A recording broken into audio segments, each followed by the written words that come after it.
তুমি আমাকে বারবার ফোন করে কেন ডিস্টার্ব করছো? তুমি আমাকে আর কখনো ফোন করবে না। ঠিক আছে, আমি তোমাকে আর কখনো ডিস্টার্ব করব না। আমাকে তো ছেড়েই দিবা। আমাকে ছেড়ে দিবার আগে তোমার সঙ্গে একবার দেখা করতে চাই। ঠিক আছে, দেখা করব। আমি তোমার কাছে এতটাই বিরক্তের কারণ হয়ে গেছি। তাহলে একটা গল্প বলি শোনো। একটা মেয়ে একটা ছেলেকে অনেক দিন থেকে ভালোবাসতো। হঠাৎ তাদের মধ্যে একদিন ঝগড়া হয়। মেয়েটা অনেক সরি বলে, কিন্তু ছেলেটা রাগ করে থাকে। সারা রাত মেয়েটা ছেলেটাকে কল দেয়, সরি বলে।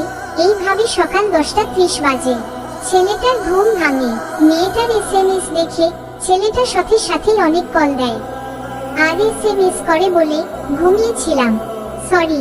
কিন্তু ছেলেটা জানতো না মেয়েটা ফাঁসির দড়িতে ঝুলছে। তাই বলে থাকতে মূল্য দিতে শিখো প্রিয়। একবার হারিয়ে গেলে আর ফিরে পাবে না।